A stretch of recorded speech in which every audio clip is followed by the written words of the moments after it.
سڵاوتان لێبێم کاتتان باش بەرنامەی ڕووماڵی هەفتەتان پێشکەش دەکەم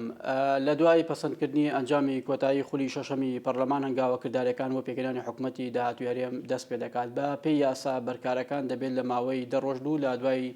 پەسەندکردنی ئەنجامی کۆتایی هەڵبژاردنەکان سەرۆکی هەرێم مەرسومێکی هەرێمی دەرکات لە ماوەی دەڕۆژدا پەرلەمان کۆبێتەوە و یەکەم کۆبوونەوەی خۆی لەو بارەوە ئەنجامدات و دەستەی سەرۆکایەتی پەرلەمان هەڵبژێردێت. پرسیارەکە ئەوەیە فۆرم و شێوازی ئەم حکوومەتە چۆن دەبێت، ئەو بنەمایانە چییە کە حکوومەتی داهاتووی لەسەر پێک دەهێنرێت، ئایا بەرکەوتە و پشتی لایەنەکان دەکرێتە بنەمایەکی گرنگ بۆ یەکلایکردنەوەی پۆستە سیادیەکان و پۆستەکانی دواتر، یاخود بابەتەکە پەیوەندی بە ئەمری واقع و کۆمەڵێک بابەتی هەماهەنگی و پێکەوە ژیانی هێز و لایەنە سیاسیەکانەوەیە چی ئەمە یەکلایی دەکاتەوە حتمما لەگەڵ هەمومانە کۆمەڵ وردەکاری دیکە دەکەمە تەوەر و وەڵامی زیاتر لە میوانەکەم بەڕێز نەزیرە عەزیجاف ڕاوێژکاری یاسایی وەردەگرم. خاتون نەزیرە سپاس بۆم دەرفەتە. زۆر سپاس بۆ جەنابتان. لەدوای پەسەندکردنی ئەنجامی کۆتایی حتمما بەپێی یاسا بەرکارەکان هەنگاوەکرداریەکان بۆ پێکردنی حکوومەتی داهاتوو دەست پێ دەکات. ئەم هەنگاوانە سەرەتا لەکوێوە دەست پێ دەکات؟ سەرەتا من پیرۆزبایی لە گەلی کوردستانەکەم بە بۆنەی هەڵبژاردننی پەرلەمانی کوردستان خولی شەشەم کە هەرچەندە چەند جارێک بوو کات دائەنرابووی کە پەرلەمانی کوردستان هەڵبژاردننی خۆی تیا بکات و گەلی کوردستان دەسەڵاتەکانی خۆی جاریکەتیا نوێ بکاتەوە، بەڵام دو ئاکەوت سواز بەخوای گەورە ئەو دەرفەتە هاتە پێش و خولی شەشەمی پەرلەمانی کوردستان هەڵبژێرە. بێگومان ئێشتا کۆتایی و وەڵامی فەرمی کۆمەسیۆنی باڵای سەربەخۆی هەڵبژاردنەکانی عێراق ڕانەگەیەنراوە و ئەنجامی کۆتایی ڕانەگەیەنراوە. هەر کاتێک ئەنجامی کۆتایی ڕاگەیەنرا ئەو کاتە پێویستە سەرۆکایەتی هەرێم داوا لە پەرلەمانی کوردستان بکات لە ماوەی 15 ڕۆژە دانیشتنی خۆی بکات و بە تەمەنترین کەسی پەرلەمان سەرۆکایەتی جەلسەی پەرلەمان بکات و هەر لەو کاتەیە ئەوانیش ئیشوکارەکانی پەرلەمان جێبەجێکەن و سەرۆکاتی پەرلەمان و جێگرەکانی هەڵەبژێردرێت. باشە نەزیرەخان تەسەوور دەکرێت پێکردنی حکوومەتی داهاتووی هەرێم کارێکی ئاسان بێت بە حکمیەوەی ئێمە لە چوارچێوەی بانگەشەی هەڵبژاردن دوو استراتیژی جیاوازی بانگەشە هەبوو، لەلایەک بنیاتماندەنا لەلایەکی دیکە دەیان ڕووخان. هەڵکردنی ئەم دوو استراتیژە لە حکوومەتی داهاتوو کارێکی ئاسانە؟ ئەگەر بەپێی بانگەشە ئێمە سەیری بارودۆخەکان بکەین نەخێرکارێکی ئاسان نابێ، بەڵام من داوا لە هەموو وەکو هاوڵاتێکی ئەم کوردستانە داوا لە هەموو لایەنە سیاسیەکانەکەم کاتی بانگەشە کۆتایی هات، ئەوە بۆ کاتی بانگەشە بوو بۆ گەرمکردنی هەوادارانی خۆیان بوو بۆ بانگەشە، بەڵام ئێستا بانگەشە کۆتایی هات بوو و خەڵکی کوردستانیش گەلی کوردستانی شایانی ئەوەیە ئیتر ماندوو نەکرێت. ئەو لایەنانی کە بەنیازن و بەنیازی ئەوەن کە بەشداری لە حکوومەتتا بکەن پێم باشە نەفەسی بانگەشەی هەڵبژاردن کۆتایی پێبێن و بە نەفەسێکی نیشتیمان پەروەری خزمەتگوزاری داخل بە حکوومەت ببن. کەواتە ئەوەی ڕوویدا نەفەس و تای هەڵبژاردن بوو. بەڵێ کۆتایی پێهات ئینشاءڵڵا کۆتایی پێهاتەوە. من داوا هیوادارم وەکو هاوڵاتێکی کوردستان کۆتایی پێهات بێت، چونکە بێ لایەنەکانی کوردستانیش لەوە تێبگەن کاتی بانگەشە کۆتایی هاتووە، ئیتر کاتی ئەوەیە حکوومەتی هەرێمی کوردستان و کابینەی دێم پێک بهێنرێت و خزمەتی خەڵکی کوردستان بکەن، چونکە خەڵکی کوردستان لە پێناوی خزمەتکردنێکی باشتر بەو بەشداری فراوانە بەشداریان کە لە هەڵبژاردننی کوردستان. باشە تەسەوور و گریمانەی هەرە بەهێز چییە بۆ ئەوەی کە حکوومەتی هەرێم لە ماوە ئایندێکی نزیکدا دەست بەکار بێت، یعنی ئەو کاتە چەندێکە؟ کاتەکە دیار نییە لەبەرەوەیکە ئێشتا ئەنجامە فەرمیەکانی هەڵبژاردن کۆتایی نەهاتووە. ئەگەر ئەمە کۆتایی هات و دانیشتنی پەرلەمان هاتە پێش و سەرۆکایەتی هەرێم وەکو چۆن داوا لە پەرلەمانەکە کە دانیشتنی خۆی بکات، داوا لە کابینەی دێمی حکوومەتی هەرێمی کوردستان و داوا لە لیستی براوە، چونکە لیستی براوە ئەتوانێت ڕێکەوتن بکە و داوا لە لایەنەکانی کە بکە دانیشتن بکەن و ڕێکەوتنێ بکەن کە کابینەی دەهێم پێک بهێنن.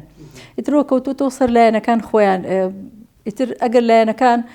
ئەوەی کە بەشداری حکوومەتەکات بەشداریەکات و هیوادارم بەشداری حکوومەت وەکو کابینەی نوێم نەبێت، چونکە کابینەی نوێم حەزبمان هەبوو بە ڕۆژ لە حکوومەت بوو بە شەو ئۆپۆزیسیۆن بوو لە کەناڵەکان و لە سۆشیال میدیایە. خەڵکی کوردستان شایانی ئەوەیە کە هەر کەسێک بەشداری حکوومەتی کرد بە دڵێکی کوردانەی نیشتیمان پەروەرانەوە بەشداری حکومت بکات و خزمەتی خەڵکی کوردستان بکات و پێویستە ئەو حکومەتی کە دادێت کە کابینەی دێمە وەک چۆن لە پێشوە حکومەتێکی خزمەت گوزار بوو خزمەتی زۆری خەڵکی کوردستانی کرد بەڵام لە هەندێک ناوچەدا ڕێگری و ئەرقەلی بۆ دروست دەکرا هیوادارم ئەو ڕێگری و ئەرقەلانە لەم کابینەیە دروست نەبێت چونکە خەڵکی کوردستان ماندووە و پێویستە ئەو حکومەتەی کە دروست ئەبێت بە شێوازێکی ئەوەندە بەهێز دروست بێت یاسا و ڕێسا و ڕێنمایەکانی لەبەروی کە حکومەت دەسەڵاتی جێبەجێکردن و کارگێڕیە پێویستە لە هەموو کوردستانە بە یەکسانی خزمەتی هەموو کوردستان بکات و هیچ لایەنێک و هیچ حزبێک ناتوانێت ڕێگر بێت لە بەردەم حکومەتە. پرسیارە جەوهەریەکە ئەوەیە دیارە ئیتاڵ و چوارچێوەی ئەم حکومەتە لە داهاتوە چۆن دەبێت لەسەر چی بنەمایەک دادەمەزرێ؟ لە پێشوە هەر حکومەتێکی بنکەفراوان بووە طبعاً بێگومان لەسەر ئەو بنەمایی کە ڕێکەوتن هەبوو لە بینی لایەنەکانە ئەو کارنامەی حکومەت لەسەر بنەمای زۆرینە کارنامەکە ئەنووسرێتەوە پێویستە ئەو لایەنانی کە بەشداری حکومەتەکان ئەگەر ئەو کارنامەی حکومەتیان بەدڵ نییە بە ڕوونی بێنە دەرە و ئۆپۆزیسیۆن بن بەڵام کە بەشداریان کرد بە بەشداریەکی و هاوبەشیەکی ڕاستگۆ و ڕاستیان هەبێت لەگەڵ خەڵک و میلەتی خۆیانە و لەگەڵ حکومەتە مەرج و چۆنەڵی سەقفی زەمەنی دەبێت بۆ بەشداری لایەنە سیاسیەکان یان داواکاریەکانی پارتی چی دەبێت لە لایەنەکان بۆ بەشداری لە حکومەت ئەوەی کە لادڕوون بێ وەکو چاودێرێک؟ وەڵی وەکو چاودێرێک ئەوەی کە من لام ڕوون بێت لە کابینەی نۆهێمە حکومەت زۆر هەوڵی ئەدا کە خزمەت گوزاری بە یەکسانی بگەێنێتە هەموو شوێنێکی کوردستان بەس ئەمان بینی کە لە زۆر شوێنە ڕێگری هەبوو لە خزمەت گوزاریەکانی بەڵام لە دواتریشە هاوڵاتی چاواشە ئەکەن کە حکومەت خزمەتی هەولێر و دوهۆگە کات بەڵام خزمەتی سلێمانی ناکات لەگەڵەوەیەک چاواشەکاریەکە بە ئاستێک بوو چاوبەستیان لە هاوڵاتیانە کرد کە حکومەت سلێمانی ناوێ حکومەت ئەبێ حکومەتێکی یەکسان بێ و سلێمانیشی ئەوێ من هیوادارم حکومەت و کابینەی دەیەم بە شێوازێک بێت کە هیچ حزبێک ئەوەندە هێزی نەبێت کە بتوانێت ڕێگری لێ بکات. ئەمە چۆن دەکرێت نەزیرەخان بۆ ئەمە دووبارە نەبێتەوە لەسەر بنەمای ئەو ڕێکەوتنی کە لایەنەکانی لەسەر بانگەکات بێگومان ئەبێ کارنامەیەکیان هەبێت ئەبێ ڕێکەوتن بکرێت و بە وازەحی بەڕوونی بە لایەنەکان بوترێت ئێمە ئەمە کارنامەمانە وەکو حکومەت وەکو کابینەی دە پیان بوترێت کە ئەمە کارنامەکەیانە و ئەیانەوێت بەم هەنگاوانە کابینەی دێم بەڕێ بکەن هەر لایەنێک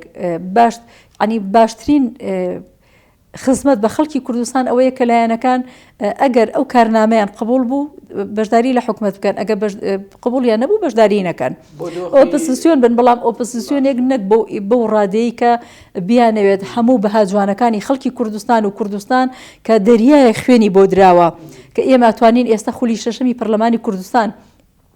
ناو بنین خولی شەشەمی پەرلەمانی کوردستان و خەڵک هەڵبژاردننی بۆ بکاو ئەنی بێ خۆشگوزەران بژی لە سای خوێنی شەهیدان و ماندووبوونی پێشمەرگەیە پێویستە لایەنەکانی ڕەچاوی ئەو بارودۆخە بکەن کە کوردستانی تایە چونکە خەڵکی کوردستان سوێنی ڕابردووە چەند قسەکەی وەڵامەکانی پێ دەبڕم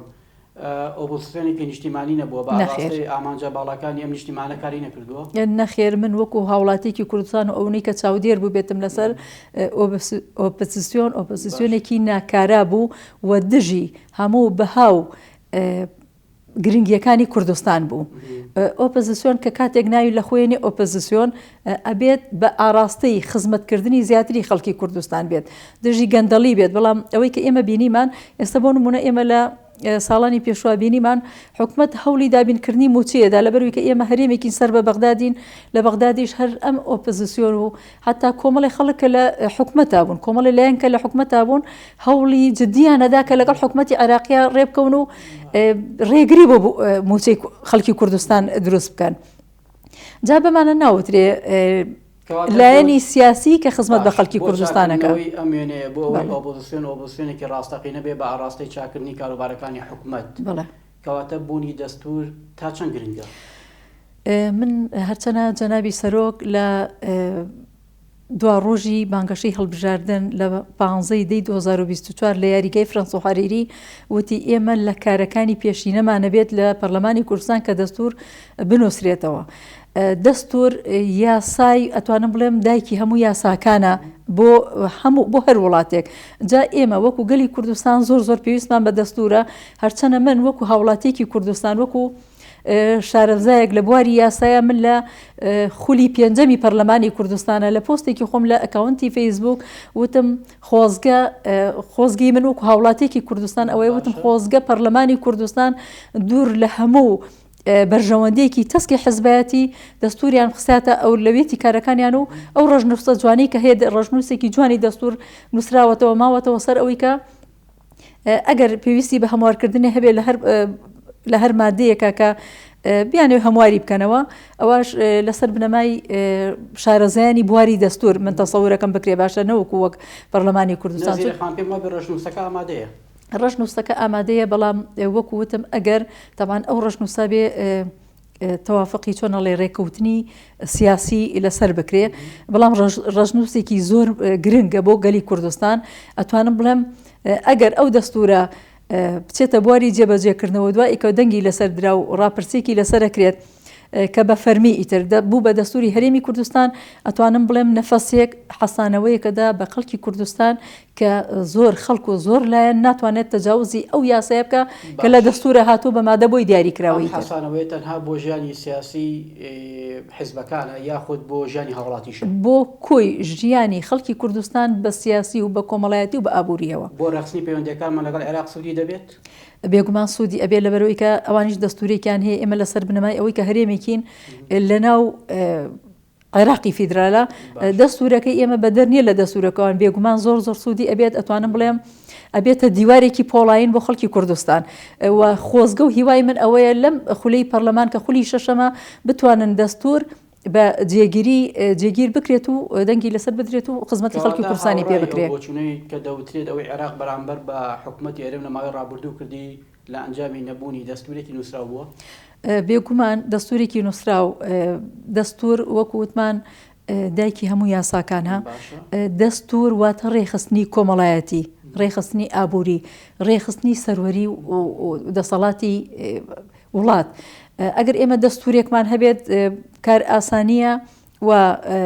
ئەتوانم بڵێم دادپەروەری هێنەتەکایەوە بۆ هاوڵاتیانی ئەو وڵاتی کە ئەو دەستورەی تایە ئێمە وەکو گەلی کوردستان زۆر پێویستمان بەو دەستورەیە وەکووت من لە کابینەی پێنجەمە من خۆزگەم ئەخوازۆک و هاوڵاتێکی کوردستان لە پێشینەی کارەکانی ئەندامانی پەرلەمانی خولی پێنجابن بگەڕێنەوە چوارچێوەی تەوەری یەکەم ئەم حکوومەتەی کە بڕیارە حکوومەت لە کابینی دەیەم پێک بێنرێت ئەم حکوومەتە لە ڕووی فۆرم و ناوەڕۆکۆکی جیاوازێکی دەبێت لەگەڵ حکوومەتی کابینی نوێم درێژکراوی ئەو دەبێت یاخود ئەمری واقع جۆرێک لە حکوومەتی دیکە دەخوازێت چۆن دەبێت؟ وڵایە بێ تێکە لە بێت بێگومانە بێ لەگەڵ ئەمری واقع خۆی بگونجێنێ بەڵام لە کابینی نوهەمە ئەتوانم بڵێم خزمەتێکی زۆری خەڵکی کوردستان کرا پرۆژە و خزمەتگوزاری زۆر گەورەی تیا بەرجەستەکرا خەڵکی کوردستان بە ڕوونی هەموو ئەو خزمەتگوزاریانە ئەو خەمخۆری حکوومەت و کابینین و ئەبینێ ئەبێ درێژە پێدەری و تەواوکەری کابینەی نۆ بێت بەڵام هەر پێش هاتێک بێتە پێش کە دش بە بەرژەوەندەکانی خەڵکی کوردستان بێت پێویستە ئەو حکوومەتە لەو بۆ هێزەوە بەهێز بێت کە بتوانێت خۆی بگونجێنێ لەگەڵ هەر واقعەکە کە دێتە پێشی لە ماوەی ڕابردوو گلەیەکە بۆ دەیانوت کە حکوومەتێک گێت تەواوی کارنامە و بەرنامەی حکوومەتەکەی پێشوو دەسڕێتەوە کەواتە شخصی یەکەم کە کاک مەسعود بوو لە کابینی نوێم لە کابینی دێمیش هەر هەموو ئاماژەکان بۆیە کە سەرکردایەتی کابینەی دێم کە ئەمە ڕۆڵی چی دەبێت لە تاواکردنی ئەو پلانە یعنی بۆ ئەوەی کە کردوێتی تاواوی کات بەڕای من هیچ کابینەیەک ناتوانێت کارەکانی کابینی پێشخۆی بسڕێتەوە ئەبێ بەردەوام بێت تەواوکەری کابینەکانی پێشخۆی بێت چونکە هەموو کابینەیەک وەکووتمان بەپێ ئەو واقعیکای دێتە پێشی ماندووبوونی خۆی هەوڵی خۆی داوە بۆ خزمەتکردنی خەڵکی کوردستان بەڵام ڕێگریەکان لەسەر ئاستی ناوخۆ لەسەر ئاستی دەرەوە جیاوازە لە کابینەکانە ئێمە ژۆک و خەڵکی کوردستان خەمخۆری هەموو کابینەکانمان بینیوە و خەمخۆری لایەنەکانیشمان بینیوە ینی زۆر زار بینیومانە ئێمە لە کابینەکانە ئەگەر باش کرابێت لایەنی یەکەمی کە زۆرینەی ڕەهەی هێناوە لە کورسەکانی و لە دەنگی خەڵکی کوردستانە هەموو بەرپرسیارەتەکان هەندێک لایەن خۆیان لێ دزیوەتە و هەموو بەرپرسیارەتەکان خستۆتە ئەستۆی ئەو لایەنی کە زۆرترین دەنگی هێناوە یا زۆرترین کورسی پەرلەمانی هەیە و هەوڵی داوە کە کارنامەی حکومەت و حکومەت پێک بهێنێت. من هیواخوازم کە خەڵکی کوردستان لەبەروی کە کوردستان ئەتوانم بڵێم لە ڕۆژهەڵاتی ناوەڕاست ئەو شوێنەیە ئەو هەرێمەیە کە لە ناوچەکەیە پارێزراوترین شوێنە و ئارامترین شوێنە. هەمومانە بینین ئێمە ڕۆژهەڵاتی ناوەڕاست بە هەر جۆرێک لە جۆرەکان هەمووی تێوەگلاوە لە شەڕ و لە نەئارامی و لە کوشتار، بەڵام سپاس بە خوای گەورە کە فەزلی خوا و خوێنی شەهیدان و ماندووبوونی پێشمەرگەی کوردستان ئارامە. پرسیارێکی جددیە نەزیرەخان ئەو دۆخی کە لە ڕۆژهەڵاتی ناوەڕاست دەگوزەرێ دۆخێکی نامولائیمە، یعنی گۆڕانکاریەکان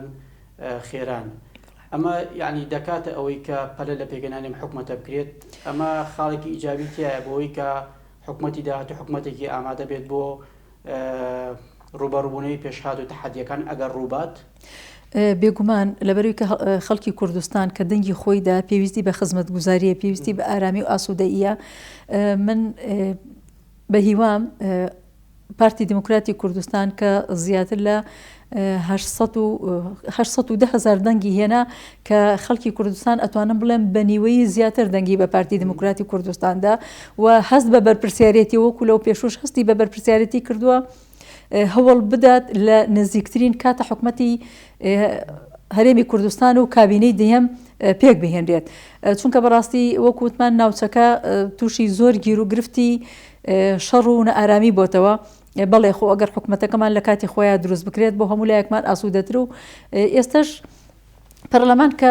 هەڵبژاردننی خۆی کرد هەر ئەبێ حکومەت پێک بهێنین. جا من وەکو هاوڵاتێکی ئەم کوردستانە بەلای منەوە گرنگە کە بەلای منەوە گرنگ بێ، پێویستە بەلای ئەحزابەکانەوە هەزاران جار گرنگتر بێ کە سەریعتر و خێراتر کابینەی دەهەم پێک بهێنن. باشە، کەواتە لایەنەکانی دەرەوەی پارتی دەبێت چاوەڕێی جوڵە و هەنگاوەکانی پارتی بن بۆ دەستپێکردنی گفتوگۆی پێکهێنانی حکومەت. ئەتوانن لایەنەکانیش مەرج نییە ئەوەی کە یعنی زۆرترین کورسی بەدەستێناوە داوا لە لایەنەکان بکات. وا بووە، بەڵام من بۆ خەمخۆری خەڵکی کوردستان و بۆ ئەو لایەنانەی کە هەمووی دژی پارتی و یەکێتی ئۆستان و بەتایبەتی دژی پارتی ئێمە بینیمان لە بانگەشەیە هیچ حزبێک کارنامەیەکی خۆی نەبوو، یعنی پرۆژە و ڕێکارێکی خۆی نەبوو بۆ خزمەتکردنی خەڵکی کوردستان، هەمووی دژی پارتی وەستایەوە کە دەسەڵاتی پارتیان بەخراب ئەزانی، بەڵام جەماوەری کوردستان و خەڵکی کوردستان وەڵامی تەواوی لایەنە سیاسیەکان و تەواوی خەڵکی کوردستانیان دایەوە کە خۆیان پارتیان بە ڕێژەیەکی بەرز بە ئاستێکی باڵا خستەوە دەسەڵات. بەڵام لەگەڵ ئەوەش من بەڕای من گرنگ نییە کە پارتی زۆرینی کورسی بەدەستێناوە. زۆر ئاسایی ئەگەر ئەو حزبەی کە کورسێکیشی بەدەستێنە ئەگەر خۆی بە خەڵکی کوردستان و بە خزمەتکاری خەڵکی کوردستان ئەزانێ ئەتوانێت دەست پێشخەری بکە، مبادرە بکە، داوا لە پارتی بکە بڵێ ئێمە ئامادەین بۆ پێکهێنانی حکومەت. ئەگەر هەڵبەشیەکەن نێتی نەزیرەخان و ڕاوێژکارێکی یاسایی یاخود پارتیش هەمان نێتی هەیە بۆی کە دەوێم حکومەتێکی بنکە فراوان بێت، هەموو لایەنێک بەپێی حەجم و قەبارەی خۆی تێدا بەشدار بێت. من وەکو ئەندامێکی پارتی دموکراتی کوردستان وەکو کادرێکی پێشکەوتوی ئەو حەزبە لە ڕوانگەی بینینی حزبەکەمەوە من ئەم قسەیەکەم. پارتی هەمیشە دەست پێشخەر بووە لە خزمەتی خەڵکی کوردستان، حتا ئێمە لە ئەو کۆتا بانگەشەکە لە 15/2024 جەنابی سەرۆک بارزانی لە یاریگای فرانس و حەریری وتی ئەگەر ئێمە دەنگی یەکەممان بەدەستێنە دەستی پێکەوەی و برایەتی بۆ لایەنەکان درێژەکەین. هیواخوازم کە لایەنەکانیش بە هەمان نەفەس بەرگی بانگەشە لەبەری خۆیان داکەن و بەرگی نیشتیمان پەروەری و خزمەتکاری میلەتەکەی خۆیان بکەنە بەر. چ جۆرێک حکومەتێک بۆ ئێستای دۆخی سیاسی و ئابووری کۆمەڵایەتی خەڵک گونجاوە؟ حکومەتی بنکە فراوان یاخود حکومەتی کەمینە؟ وڵای حکومەتی ئەگەر بنکە فراوان بێت ئەتوانم بڵێم هەموو لایەنەکان دەستیانە بێ لە خزمەتکردنی واڵا، خزمەتکردنی کە واڵا بێت لەلایەن هەموو لایەنەکانەوە بۆ پرۆژە و بابەتی خۆیانیان هەبێ بۆ خزمەتکردنی خەڵکی کوردستان. بەڵام خۆگەر حکومەتی کەمینەش بێت بە هەر ڕێگایەک بێ، وەکو وتم لە سەرەتای قسەکانم ئاماژەم پێیە کە ئەگەر بەشداری و هاوبەشیەکەن لە حکومەت با بەڕاستگۆیی لەگەڵ حکومەت و لەگەڵ هاوڵاتیانی خۆیانە بەشداریەکان بەو شێوازە بێت ئەگەر بەشداریش ناکەن ئۆپۆزیسیۆنە بن بە ئۆپۆزیسیۆنێک بن کە خزمەت بە خەڵکی کوردستان بکات نەک هەموو بەهایەکی کوردستان زەڵبی سفر بکەن لە پێناوی بەرژەوەندی تاکی خۆیانە. هەرچەند بۆ ئەم پرسیارە زووە ئەوەی کە تاکو ئێستا لە ڕوویا و بیر و بۆچوونی لایەنەکان بینوتە دوای هەڵبژاردن بۆ بەشداریان لە حکومەتی هەرێم نیەتێکی باشە نیەتە؟ ئەگەر بەشداری بکەن بەڵێ بێگومان ئەگەر بەشداری بکەن زۆر باشە چونکە ئێمە لە پێشوە بینیمان ئەو لایەنانەی کە چوونە بەرەی ئۆپۆزیسیۆنەوە نەیانتوانی ئۆپۆزیسیۆنێکی تەندروست بن. پێم باشە لەبری ئەو ناتەندروستیە ئۆپۆزیسیۆنە بەشدارێکی کارەی حکومەت بکەن بەڵام وەکو وتم لەسەر بنەمای نیشتیمانی یعنی بە هەمویان هەوڵ بن لەگەڵ پارتیە هەر کەس لە ئەحزابەکان هەر لایەنێک لە لایەنەکان بەپی ئەو حەزمەی خۆی کە هەیەی چونکە هاوڵاتی کوردستان ژیرە ئەبینێت کە کێ بەڕاستی خزمەتی خەڵکی کوردستانەکات بە نەفەسێکی نیشتیمان پەروەرانە بە نەفەسێکی کە لایەنێکی خۆی دروست کردووە ئەڵێن من لایەنێکی سیاسیم خزمەت بە خەڵکی کوردستانەکەم فەرمو و ڕێگەی پێدرێ و با لە حکومەتی هەرێمی کوردستان هەتا پەرلەمانیش من نەکەر حکومەت ئێمە لە پێشوا بینیمان پەرلەمان خەریب و بەهای و ناوی پەرلەمان لەدەست دەدا یعنی بوو بە شوێنی بانگەشە بۆ لایەنە سیاسیەکان. هیوادارم هەموو حەزبەکانی کوردستان هەموو لایەنە سیاسیەکانی کوردستان بۆ ئاراستەیە ئەندامانی پەرلەمانی خۆیان وا لێ بکەن کە خزمەتی خەڵکی کوردستان بکات دوور لە هەرا دوو لە ئارامی بەو شێوازە بێت کە خزمەتی خەڵکی کوردستانی تیا بگرێت چونکە خەڵکی کوردستان چاوی لە حکومەتە و چاوی لە پەرلەمانە. حکومەت وەکووتمان دەسەڵاتی جێبەجێکردن و کارگێڕیە پەرلەمان یاسادانانە میلەتەکەمان سەیرەکات یعنی باشە ئێمە ئەگەر حکومەتمان خوا نەکردە لە ئاستا نەبێت و پەرلەمانیش لەبری ئەوەی کە یاسا دەرکات هاتو هەرا فێری خەڵکی کوردستان بکات یعنی بێ بە کللتورێک بۆ میلەتەکەی ئێمە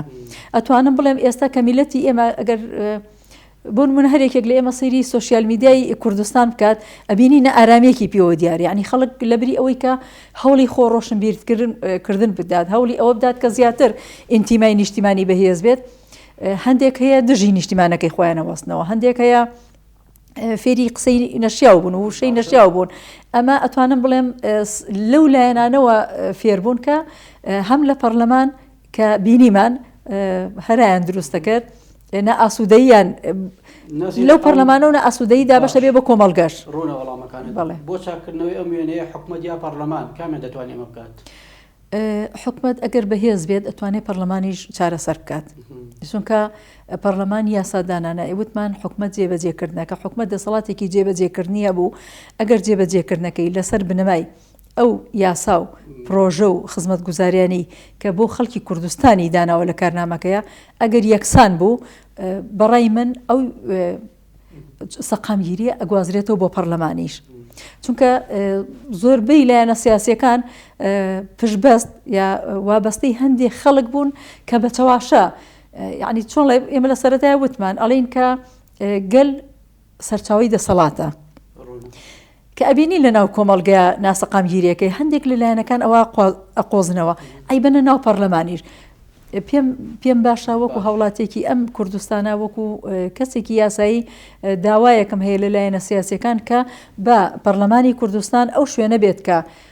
ڕۆشنبیری کۆمەڵایەتی و سیاسی و دادپەروەری لێوە دابەش بکرێ بە خەڵکی کوردستان نەک نە ئاسوودەی و وشەی نەشیا و بەرژەوەندخوازی. وەک دوایین پرسیار ئەو تیمەی کە لە هەموو لایەنە سیاسیەکان دەچێتە پەرلەمان دەتوانێت تاواکەری ئەم وێنە و ڕوویایە بێت کە نەزیرەخانەیەتی بۆ کاری داهاتی پەرلەمان؟ من هیواخوازم کەوا بێت هیوادارم کەوا بن لایەنە سیاسیەکان چونکە بینیمان لە بانگەشە زۆر نەئارامی دیار بوو بە لایەنە سیاسیەکانەوە یەکێک گوتی یەکێک ئەیوت ئەی ڕوخێنە بۆ نمونەیەکێتی نیشتیمانی کوردستان کە خۆی بەشداری حکومەت بوو ئەی ڕوخێنین